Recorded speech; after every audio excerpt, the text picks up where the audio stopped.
Good afternoon, lovely people. I have a huge privilege and I'm really honored to speak today to Zainab Alsalih from Carousel Weddings and Events from the UAE, based in Dubai. So, welcome, Zainab. Thank you so much for your time and sharing a little bit of your experience and your story with us today. Thank you so much for having me, ladies. I'm honored to be here with you. And of course, to get in touch with my friends in the industry worldwide and to hear about you and your news. It's a great way for us to be connected. And I'm very happy to be here with you today. Thank you. Thank you so much. Thank you very much. Maybe let me start. I know a little bit of your story because I'm a huge fan from the beginning. From whenever I started in the industry, I followed like Carousel Weddings, and I followed also your story. And I think today also we do not only want to shed light like on the industry and like the business, but also on the people who run the businesses.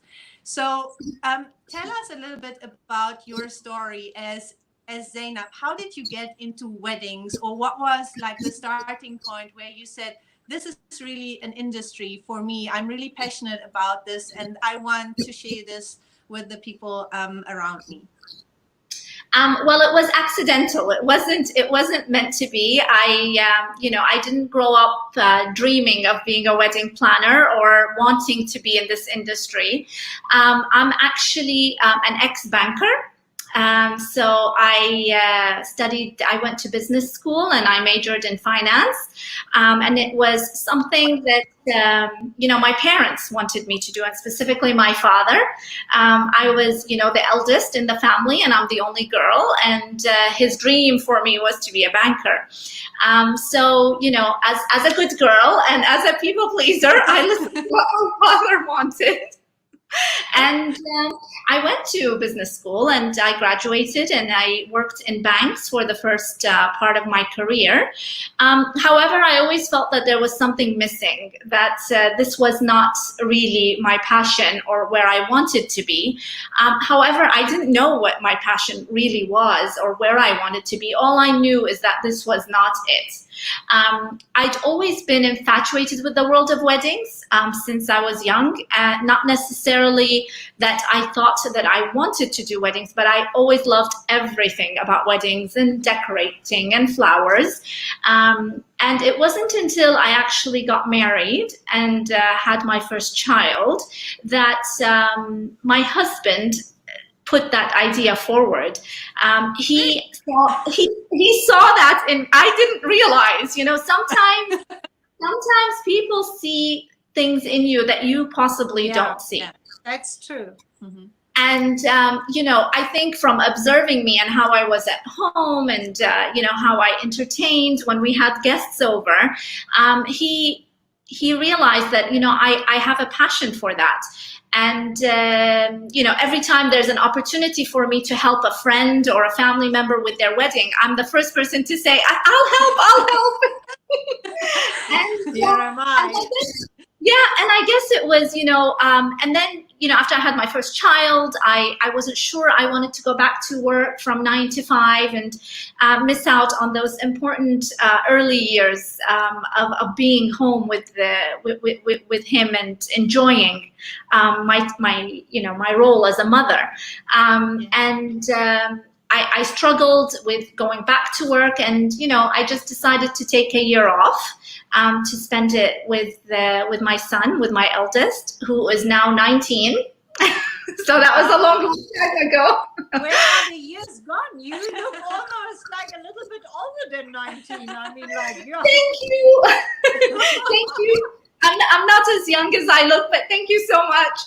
I know I have sometimes the same problem, like. You do, actually, honestly, and it's sometimes a blessing, but sometimes it's not. Yeah, yes, exactly. For the kids also sometimes because sometimes when people think that we are like, sometimes even sisters, sometimes like people ask if we are like not sisters, and I said, either you look very young or I Or look I very look very- old. And that is very difficult for me, like then I would rather look much older than let her look old, actually. Oh no, but it is one of those, double-edged swords.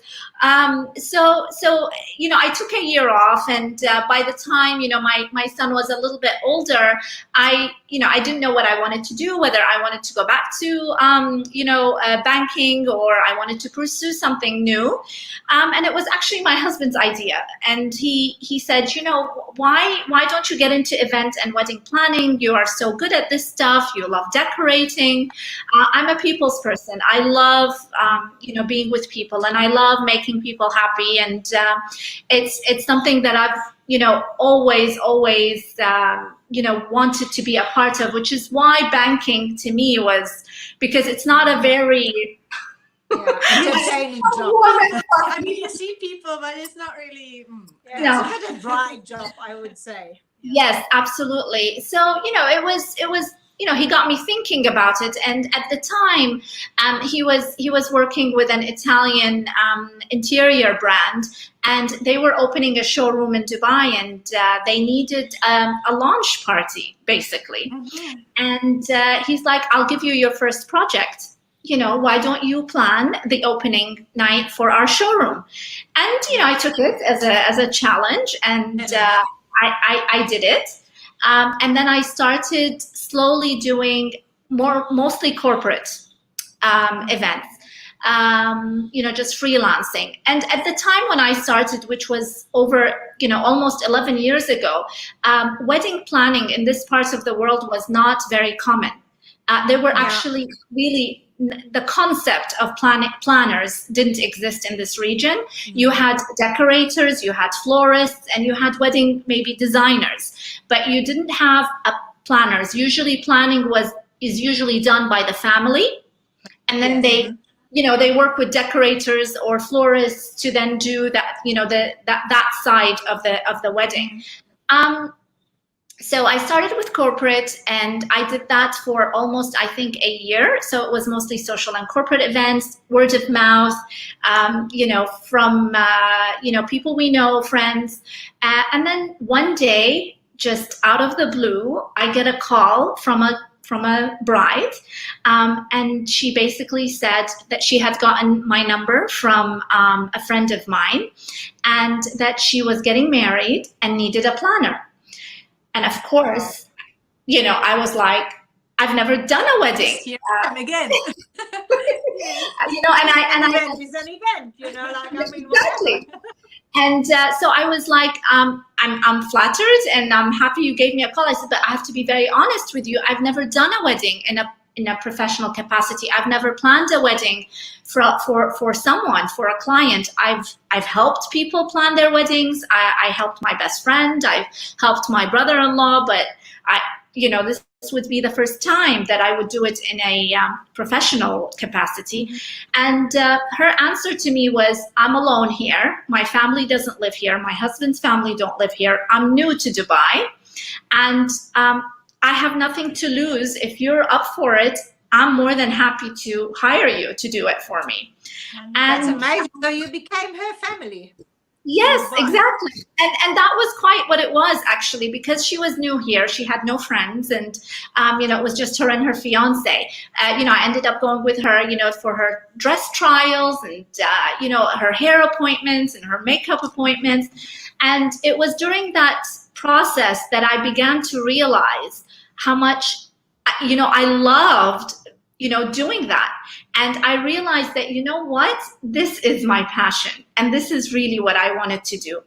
And so that was my first wedding, and the rest is history. And here I am. Wow. It's amazing. I think it's a wonderful story. And I mean, I want this platform also to showcase that, sometimes the way to success is not always straight, and the way to your passion is not always also a straight line.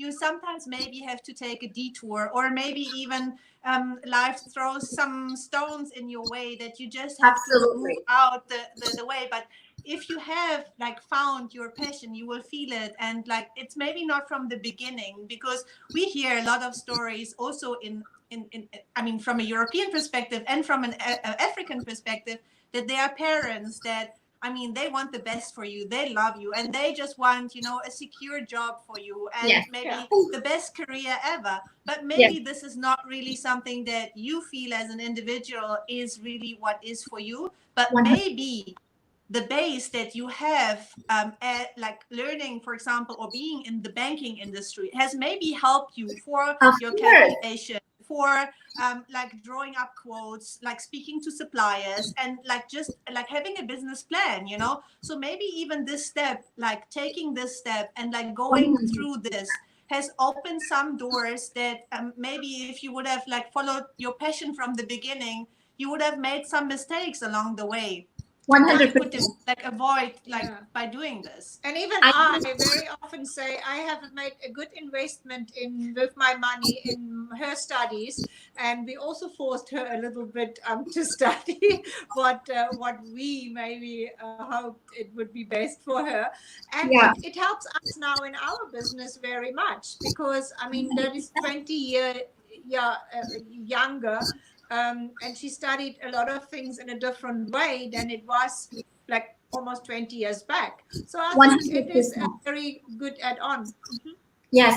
I mean, you know, like looking back now, I can't look back and say I regret going to business school, because actually it has helped me run my business successfully. Mm-hmm. Because, you know, aside from, you know, planning and designing weddings and that part of it, you still have a business to run.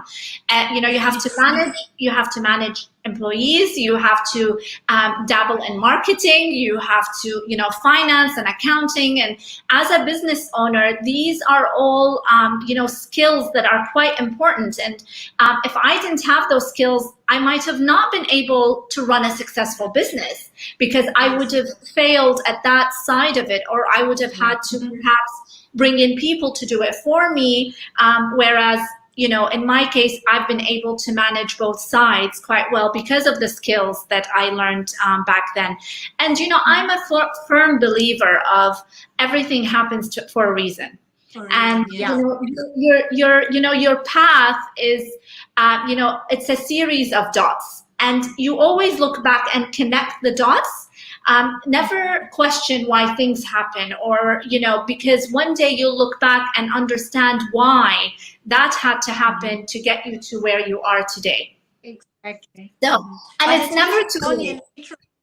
In retrospect perspective, you know, you don't see it usually at the point where you are. And I believe also right now, a lot of people are questioning their business, or where they stand right now, or what they're doing, or if they're doing the right thing, or maybe where they need to move from this point. Because, I mean, we are in a very difficult like situation right now, and not everyone has the possibility to just like sit and wait. And nonetheless, like I believe like only when you look back, you will actually understand like the steps that you have made forward in whichever direction. Yes. I mean, you know, a journey of 1,000 miles begins with a single step. Yes. And, you know, now, like, if I look back at the past 11 years and, you know, if back then when I first started, I would have imagined the work that had to go into these 11 years, I may have not done it. I would have thought, I can't do it. That's absolutely what we always say. If we would have known how difficult it is and how much challenging it is, we would have might not started. But that's the good thing that we all don't know.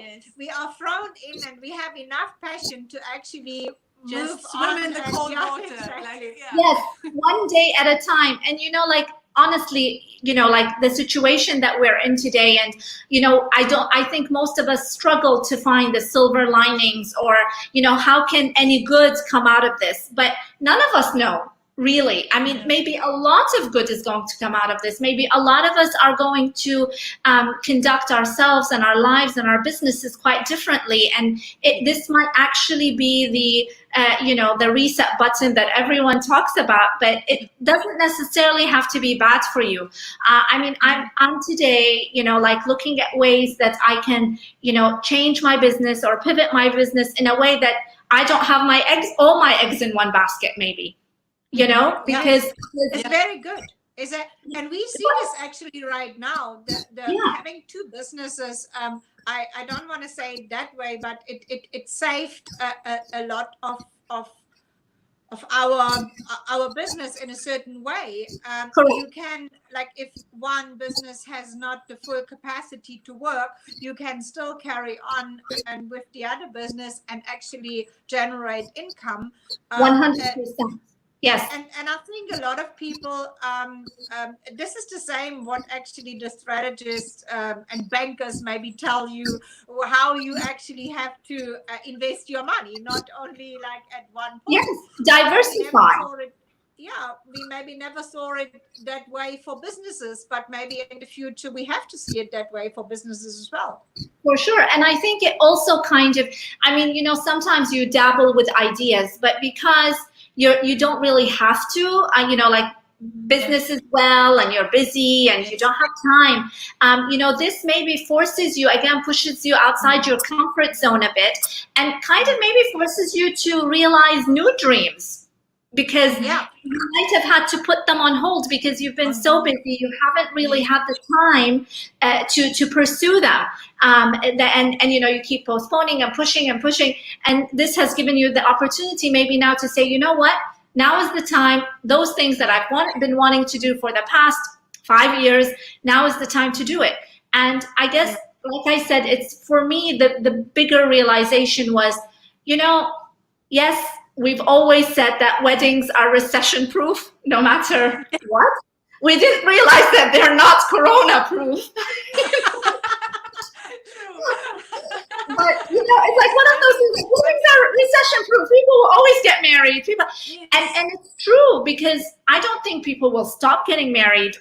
And I think tomorrow, if restrictions are lifted, we'll all have more business than we can handle, because everyone's going to want to get married, and everyone wants to celebrate, and everyone wants to, have their dream wedding. But, as a business, especially when you have employees and you have staff and you have overheads, and you can't really rely on one stream of revenue. And for me as well, like weddings are also seasonal. We have a season. We always have to navigate a slow time of year. For us here in Dubai, for example, it's always June, July, and August, where it's, zero revenue season for us, because no one wants to get married here in the summer. It's too hot and everyone is traveling. So this has given me a way to kind of think, okay, how do I use my existing resources, the experience that me and my team have doing what we do, and diversify and move into maybe another stream of business or revenue. So I'm currently working on something which will be announced soon. I was like, okay, is she still like saying something? May I ask? Okay. But I think also, this is what I think also a lot of people in the industry already did, but now with corporates also like cutting tremendously on their events and launches and whatever. A lot of planners, like wedding planners, already ventured out to actually like be in the corporate space. So like how you started, actually, a lot of planners that I know went from actually being a wedding planner and then moving into the corporate world. But also this right now is quite a difficult like industry, because a lot of those big no product launches. Yes, at least not shop openings, and I don't know. This is all on also hold on as hold. well. Yeah. Can I ask you for one thing? Because I always wanted to know, Carousel, what made you like think of this of your name? Because I have, like, everyone has a very romantic like suggest, like what comes to mind when you hear carousel This wedding? is romantic. Yes, but I mean, why in a let's say in an Arab space, like you have like called your business Carousel? Well, it comes from the carousel of life.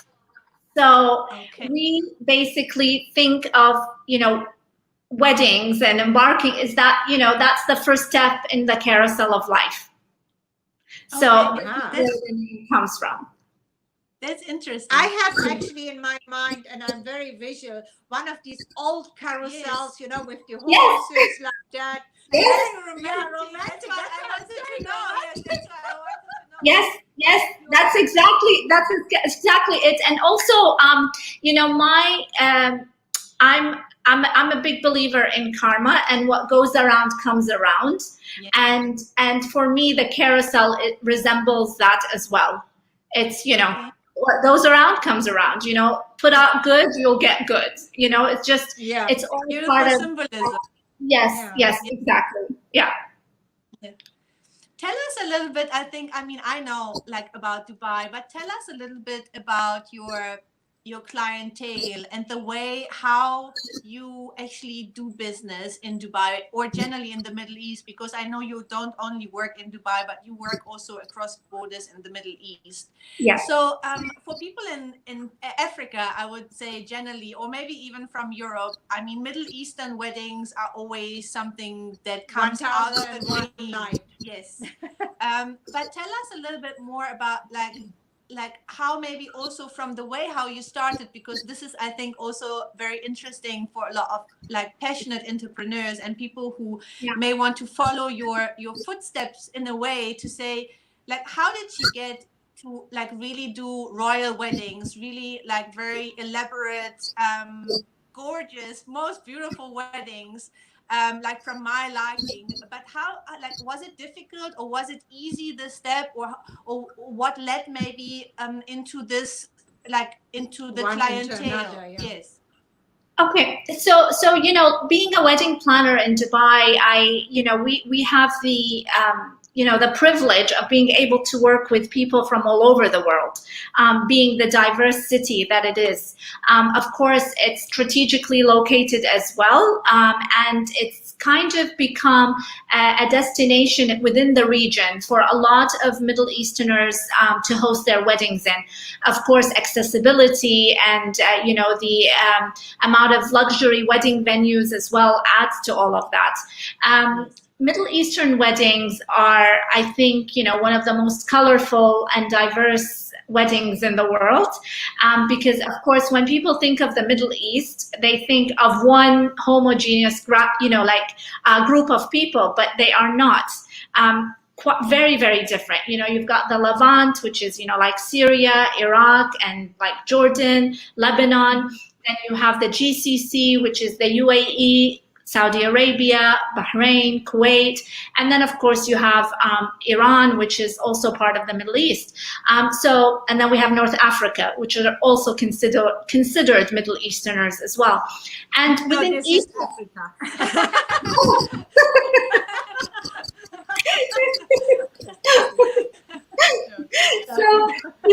So each one of these groups actually, whereas yes, they do share common traditions, but they all celebrate their weddings quite differently, and they have their own unique traditions and weddings. And of course, a lot of times people think of Middle Eastern weddings as being, Muslim weddings, but not necessarily, because we do have Christians, for example, in the Levant as well, in Iraq. So they come in many different shapes and forms, and but one thing that you can say about them is that they are quite, big weddings, because, Middle Easterners have big extended families.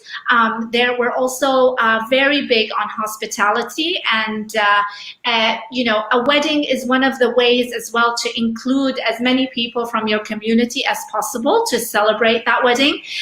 So for us, when someone in the family gets married, everyone's invited, everyone needs to come and celebrate with us. This is why the weddings are generally quite, let's say, big in size as well. As to how... We are talking about numbers of like like 300 plus guests, plus right? And you go all the way up to 2,000. So, you know, they're quite, of course, Indian weddings are also massive by numbers as well. But so are Middle Eastern weddings, because for us, 100 people is a dinner party. That's not a wedding. So Yes. yeah. So they're quite, and like I said, we also have a lot of cross-cultural weddings that happen here. For example, you might have in fact, my first wedding, the bride was from Serbia and the groom was from Iran. So it was quite nice to have a mesh of those two cultures and to bring in both cultures and infuse the wedding with the couple's culture, and that's how you differentiate them as well.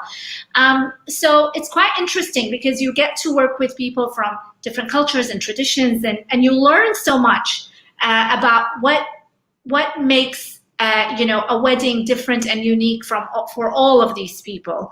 But the bottom line is that we might celebrate it differently, but the bottom line is the basic fundamentals is that, we're all celebrating love and joy and happiness, and that's what it is at the end of the day, no matter how you celebrate it. As to how I got to where I am today and how I got to plan for, high net worth individuals or, royalty or,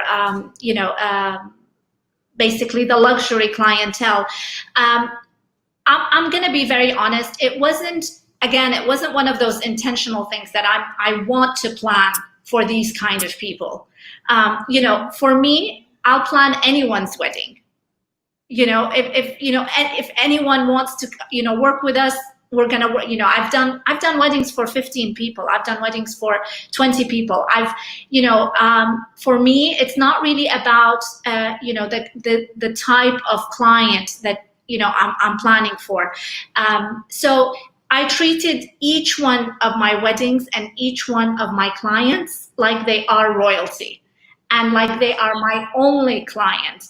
And every wedding I do, I treat it like my first wedding. It's as if I've never. This is very, very important what you are saying, because this is also in a similar way what we do. And we have done weddings for like very high-end clients as well as for normal people like neighbors, like somewhere and like anywhere, And I think what we always say, we don't even ask people who they are, let's say, like what they do. This is for me a very big mistake, very often done in our industry here, particularly in Africa, that people first ask, like, what are you doing? What is your profession? I mean, this is not at all a first question. We had a very high profile couple. We never asked them actually who they are. We just got to know about this by the end of the day, by actually the name that went out, and we could imagine, okay. And we asked them only one question to let them know we understand who they are when it came to security. We asked them actually if they would like to provide us for security. And I think that was something that they really appreciated, that there was not just somebody that wanted to benefit from a name, because this is for me not important. It is important that, as you said, every client is a princess and a prince for us, no matter who they are. Yeah, absolutely. And sorry. No, go ahead. No, I just wanted to add. I think it's the level of respect you really have for other people, and I think the client is king. Like this is, and I learned this. I really have to say, I started with Jumeirah International many years ago, and they really had a huge emphasis on service. And always, each and every day, people said, you know what, you never say no, and client is king. So these are the two principles that really, like, I carried like over the years and the years. And I remember that day when she called me, when she started, actually, she called me back and said, Mom, you know what we learned the first day? To greet everyone when we meet someone, to say hello and to greet. Be the first one to say hello and never say no. I remember that when you said it now. I remember that. And I important. It's very a important. service provider. Yes, we Yes. are a service provider, you know. So Of course, it's very important. And I think, you know, it's how you make people feel, which is important. And, you know, I always tell people, we're not the only people doing beautiful weddings. There are a lot of people out there doing stunning weddings, doing beautiful weddings. And when people say, okay, how do you differentiate yourself? I said, I don't differentiate myself by the way my weddings look.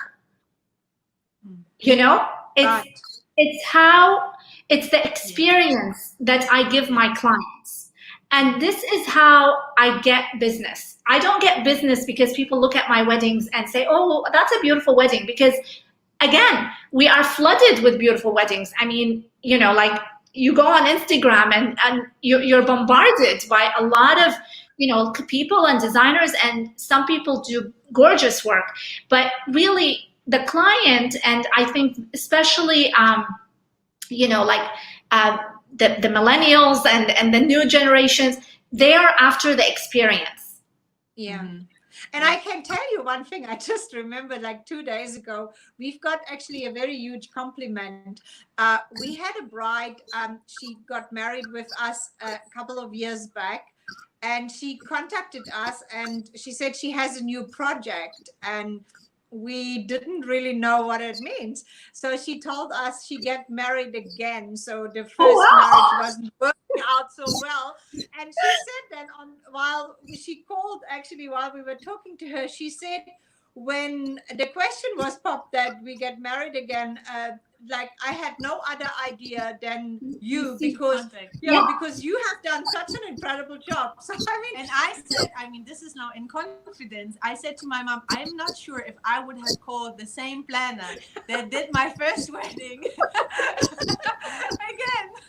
But I said I'm overwhelmed and I'm really, really happy to do that. But that's how good you guys were. Yes. Yeah. This is amazing compliment. No, because it's important, because I think, you know, your clients in a way become your ambassadors, and you know, they, like, I honestly can track every single wedding or event I've done to another client that I've worked with, whether directly or indirectly. And it's actually you know, quite interesting, because like I once had an experience where I had a bride call me, and she wanted us to do her wedding, and it didn't end up working out, and she went with another planner. And 2 years down the road, I get a call from a bride, and she's basically getting married, and she said, you come highly recommended, and you know, like I would love to work with you. And I always ask them, like, you know, where, because it's interesting for you. The entrepreneur, you want to know where do we know? Where did you hear about us from? And she mentioned that bride, and I was like, but she didn't hire us. She's like, yes, I know, but because she regretted not hiring you. She told me, don't make that mistake, and just go straight to Carousel and hire them, and don't talk to anyone else. So, I mean, so that is powerful. Yes. And this is how you need to look at building your reputation, because there is nothing, I think, stronger than that word of mouth and building that reputation. And it's honestly one wedding at a time, which is why it's important to never let your guard down, and never to have a big head and think, oh yes, I've been doing this for a long, no, you know, because the day you drop the ball, you know, like the day that you let your guard down, and the day that you feel like I've got this, is the day you drop the ball, basically. And for me, it's, you know, the stress I feel and the butterflies in my stomach has never changed. You know, in fact, it's actually gotten worse, I think, because the responsibility. Because, you know, when you start, I'm sorry. Carry on. Yeah, because the expectations are now bigger. You know, they're higher. They're bigger. People expect more from you. So, to say, so now it's even tougher for me. But I think it's very important to stay humble as well. to stay humble. And, even though when I first started, I was a freelancer, I was working alone. And then, like I started to hire, part-timers and other freelancers to work with me. And it was only in 2015 that I actually hired a full-time team to work with me.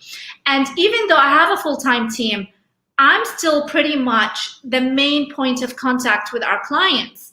I still am the one they always come to. I'm the one that's, holding their hands throughout the whole process, because, for me, I know that this is where their comfort lies. Knowing that they are, they have direct access to me, and I'm always there for them, and I'm not going to pass them on. Even though I have a very capable team and I trust them blindly and I know that they'll do a great job, but it's a comfort thing for my couples and my clients. And that's why, when I say to them, I'm available 24/7, I mean it. I am available 24/7, and especially for, weddings. Maybe corporate and social, they're not as emotional they about. will not even call you most of the time, like at 10 or at 11 o'clock. But the bride who just spoke to her best friend about the new color of the year for next year and might not want to change her color palette, will call you at 11 or 12. And I think it's important. But this is also, on a certain level, this is what people also pay for. Your availability and your personality. They buy into Carousel Weddings because they know that Zainab is doing the wedding, and they know that you are the creative director and you are the owner of the business. And I think this is like, at a certain point, this is then also like, we are all like that somehow when we are clients, when we go into a restaurant and the owner of the restaurant is coming to us and asking, is everything fine? We feel special. We feel honored, we also enjoy maybe if the chef is coming, but if the owner of the restaurant is coming to us, we feel different. And I think this is how humans are, we feel honored, we feel special. And I think this little special treatment that we can give is so much more to business. Absolutely. And it's what you said, it's what they pay for. At the end of the day, if you are classifying yourself as a luxury planner, that is a luxury that you're offering the client, is that you're available and you're there 24/7, and you're not telling them, don't call me after 5 p.m. or don't call me, it's the weekend, or and I think another thing is that for me, it's building that relationship, because once you've built that relationship, it's there to stay and it's there for life. And imagine the number of people that come in contact with these brides in the future, and forever and ever, whenever they get the opportunity, they will always send people back to you. Yes. Because you become more a friend than someone they hired. Initially they might hire like Carousel Weddings and Zainab, but by the end of the day, they will be connected to Zainab, like the person who answers the text at, 11:30 at night and calms the bride down and say, don't worry about it. We will sort out everything that you have like on your mind right now. But it's not Carousel anymore. It's all of a sudden a very personal relationship. And this is what we always say. Specifically in our industry, we don't do business like with companies. We do business with people.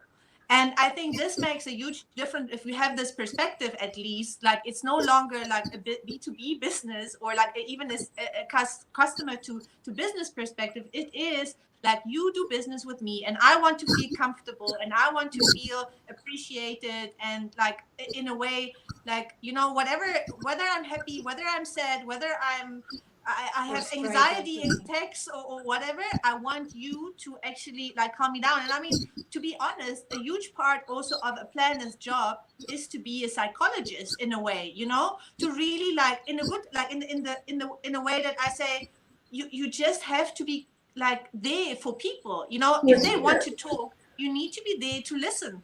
And it's not just about color and like what the furniture is going to go like where or which venue or No. which date. It is much more than that, Yeah, I mean, because Much it's such more. a big event on in we people's lives. often say that a bride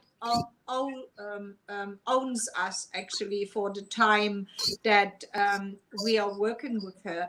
And I remember we had a couple of years back a big discussion here in our industry how wedding planner define their working hours. And I was a bit like surprised. Let me say like that, how a lot of wedding planner define their working hours, because for me or for us it is like exactly what we described. You can invite people for meetings for a certain time, but you have to be available, and there is no way to say when a bride is calling you at 8 o'clock, I'm sorry, I closed since 5, you know.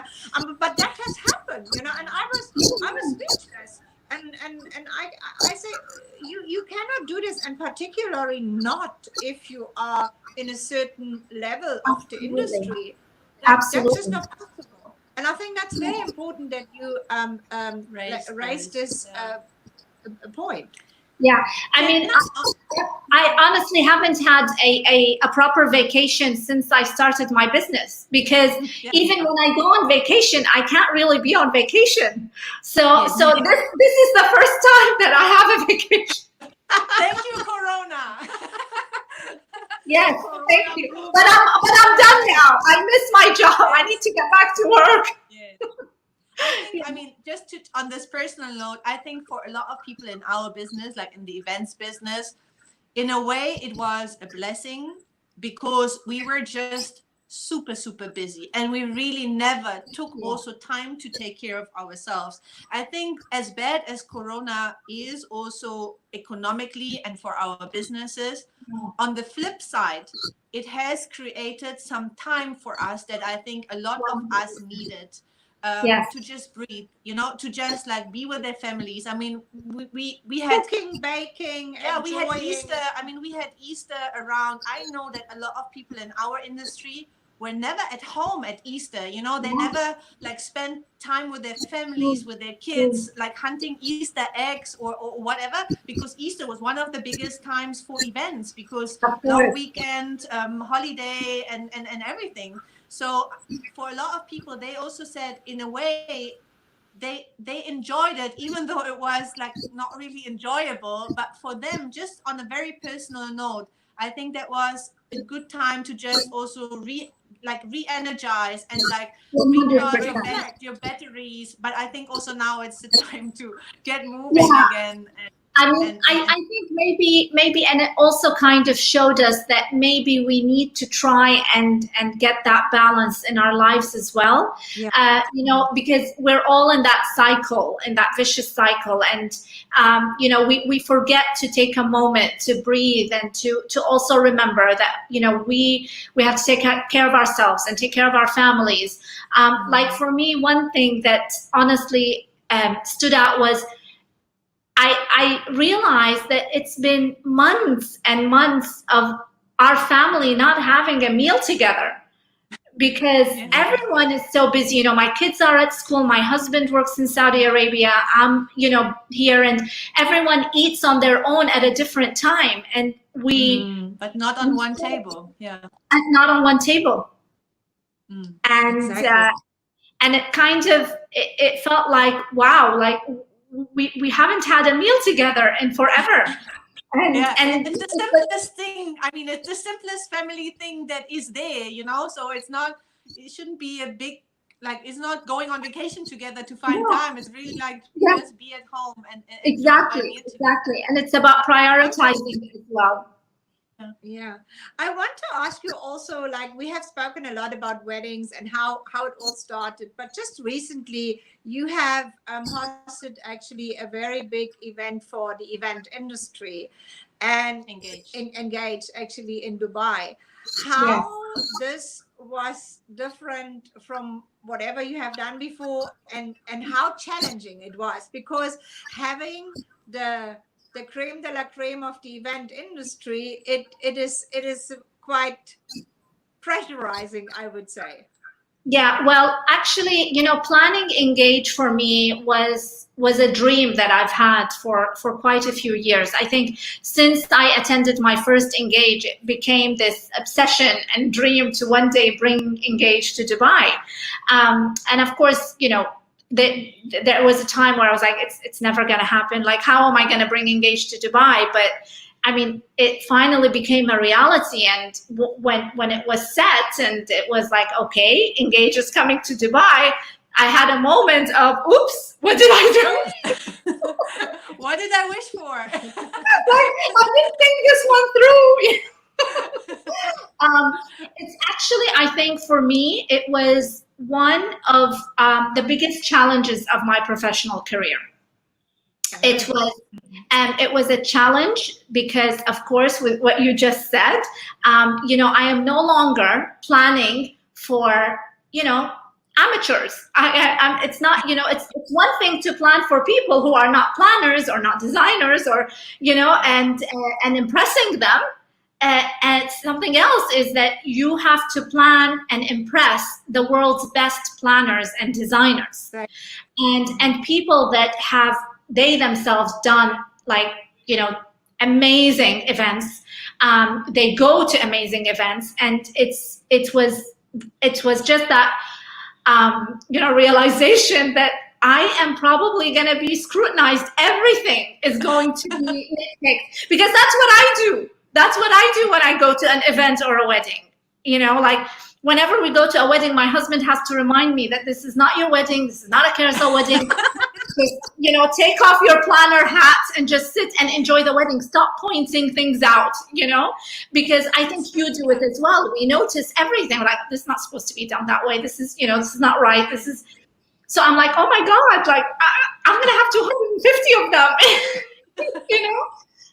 And then I think it was also because for me, I compete with myself. I don't compete with anyone else. And I'm hard on myself, and I always want to push myself more and more and more. And the biggest challenge for me was that I was suddenly not only planning for 250, I was planning for me. And I had to impress me as well. And I had to prove something to myself.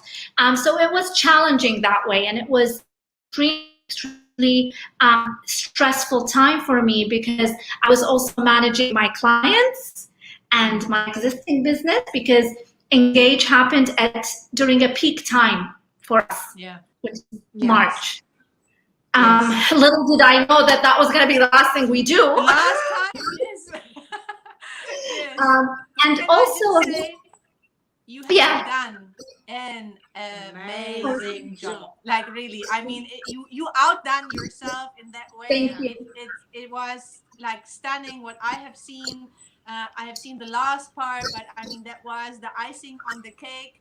And it was just really very, very memorable. And I think for all the people who were at Engage, and then all of a sudden we had Corona and the break, and like nothing happened, like this carried also a lot of people like over, because they have beautiful memories of what a beautiful event looks like. So thank you so much. You have really, really done it. Thank you. That means a lot. It really, really does. And for me, it also goes back to it was just as important for me, if not more, that the experience stays with people. I didn't want people to go away from Engage and saying, oh, okay, yeah, it was nice. I wanted it to stay with them. I wanted them to remember it. I wanted them to be immersed in our city and our culture, and understand, what we're all about here in the Middle East, because for a lot of them, it was their first time in this region. Yeah. Yes. And it was very important that we leave a positive and an everlasting mark. Being Middle Eastern and hospitality is a big thing for us. It really did feel like they were coming to my home, and I had to make sure that I take care of everyone, and everyone leaves feeling like they were well taken care of. and didn't want to miss a single detail. Wanted to make sure that it was perfect for everyone from start to finish. That they were comfortable, that they were having fun, that they were looking at beautiful things and eating amazing food and enjoying the entertainment. And the challenging thing about planning something like Engage is that it has a lot of moving parts. Yes. So it's unlike anything else that I have personally planned, because usually you plan one event at a time. But this was not only back to back, they were intertwined, and there's a lot of components. So yes, and the challenging part was not designing the event, but planning it and running it, like the running each and every single event and doing it seamlessly as well. So it was definitely a challenge, but it was a challenge for me, and it was a career milestone.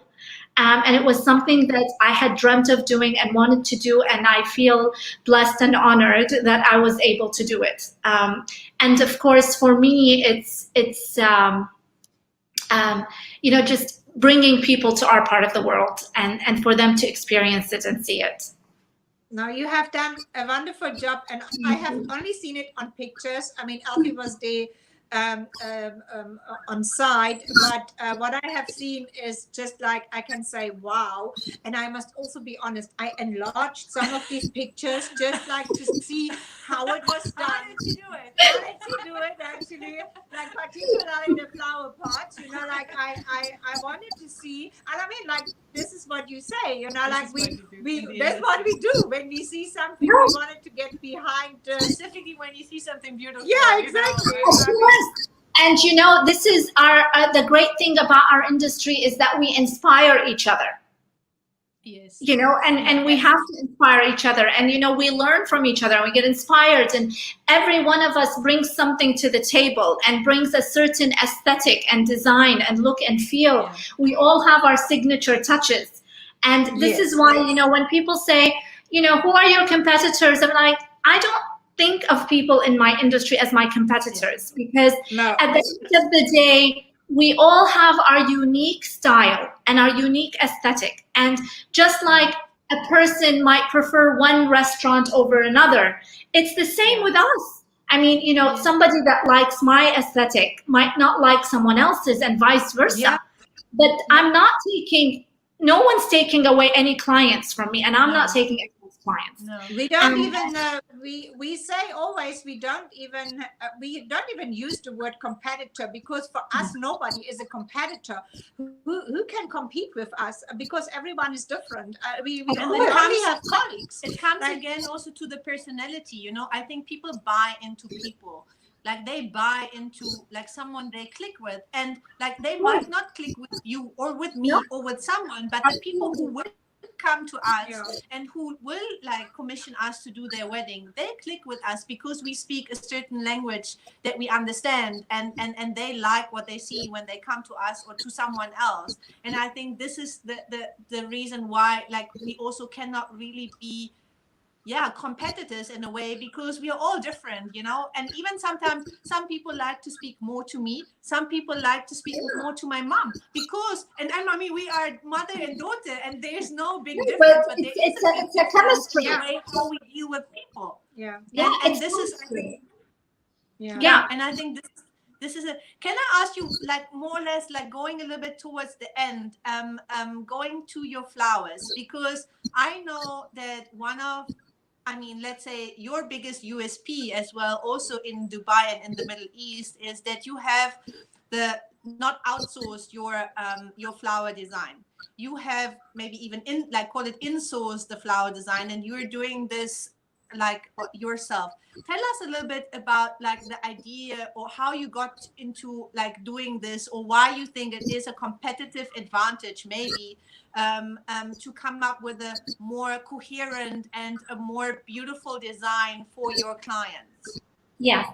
So I decided again, when I decided to have a full-time team in place back in 2015, one of the things that I wanted to do was bring flowers in-house.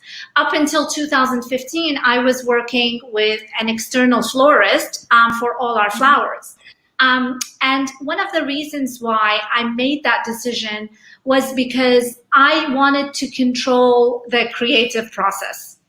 And I just felt that when I was working with external florists and floral designers, they have their signature touches. They still want to, and not enforce it, but you know, it's again, they have their own brand, they have their own business, and you know, they're at the end of the day, I'm not their only client. They work with other people as well, and they want to have their touch because they want to build their name and their brand as well. So I just felt that that kind of hindered what I wanted to do with my weddings, because at the end of the day, I mean, I'm not a florist, and it's not, you know, I don't have that skill, but I know what I want when it comes to our centerpieces and our floral design, and so I spearhead the creative direction for all of that, and it's part of that cohesive, you know, design for the entire wedding. So what ended up doing was I used to spend a lot of time micromanaging the process.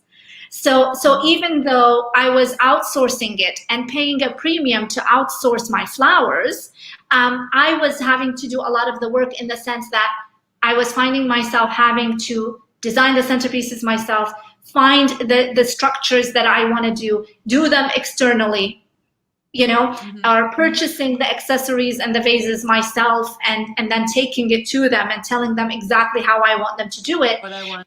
And I still felt like the end result was not exactly what I wanted, because they still had their own style and direction that they wanted to showcase at the end. So, I mean, it's worked for me from the time I started to the time I decided to do it. And, you know, everything, again, you need time, and everything happens for a reason. And it's all about timing. You know, you have to do things when the timing is right. And when I decided to do that, the timing was right for me to do that. And I think that created a shift in our weddings, because it was totally under the Carousel umbrella and the Carousel, like it was more cohesive. It just brought it all together. I had control over the types of flowers I wanted, because they're, you know, at the end of the day, they're in a business. And, you know, if I give them a certain budget and I dictate certain flowers, it might not work for them. I felt like I was being controlled when it came to, no, we can't get this flower. Let's get this, and you know what I mean. And it's like, but I want a peony, but no, you cannot really get the peonies now. And I just felt that I needed to have a little bit more control over that process, and just to be able to as well have like a signature look when it comes to kind of our weddings. So it was a business decision. It was an investment, because then I had to hire, a floral designer and florist in-house. So it was, I would say, adding to, of course, my overheads and, my monthly salaries and all of that. But it was well worth it for me at the end. But of course, it's all about timing. It might not work for some people, and it might not make sense. But when I did it, it perfectly made sense to me to do that. Understand. And by the way, there's no time at all around when you cannot be honest. It's a matter of the price. Sorry. And I think this, there's no possibility that you can never get peonies. You can always get peonies, but there's only a matter of price. Yes, exactly. And this is what I began to realize. Of course, like I said, I'm not a florist, so it's not my field. And, I was relying on what the information they were giving me. And when I asked for particular flowers, if it didn't suit them, because like you say, the timing and the price, they would just say they can't get them. And I have since realized that, what you said is right. There is no such thing as you can get anything you want, and in any color. Exactly. Whenever you get in trouble again, not knowing what is available, just give me a call. I will tell you where you get it for what it cost. Yes. I will. think this is also, this is why, we also use our own flowers, obviously, that we have under Yes Exclusive Flowers when we do events under Yes Exclusive Weddings and Events.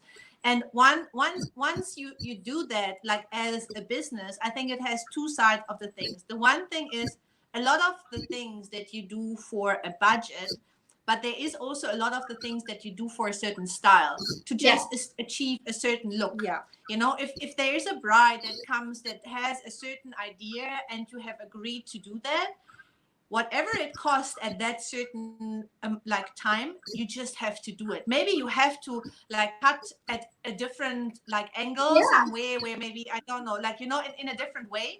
But for some of the things, you just cannot cut. And those are peonies or spring flowers or any of those really also signature flowers that really make a huge impact and make a statement.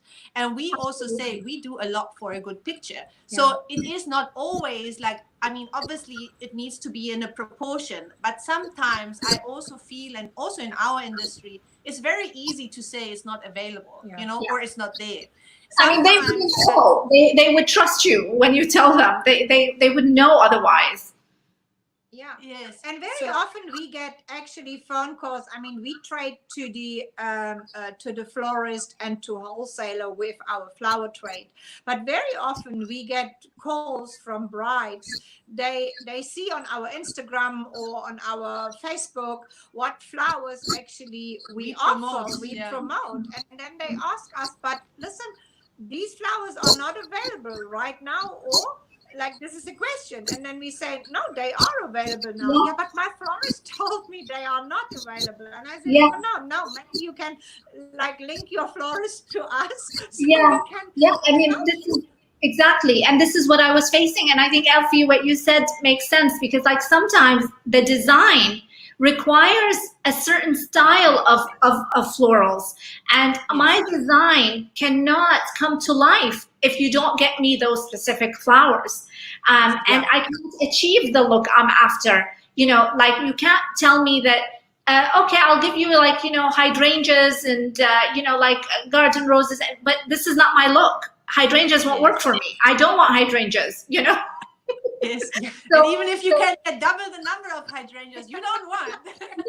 No, because it's not the look I'm after. I need specific types of flowers and specific varieties to give me that look that I want to complete the design. So I think that is one of I would say the main struggles when you're working with, external florists and floral designers when it comes to, I guess, if you are a wedding designer versus just a planner. Yes. Yeah. Can you imagine that we are already talking 1 hour, 1 minute, 55 seconds? And it felt like only 10 We can go on forever. No, we can go on forever. Thank you so much for your time. I really do appreciate it. And I can just say I am personally maybe a silent, but one of your biggest fans out there.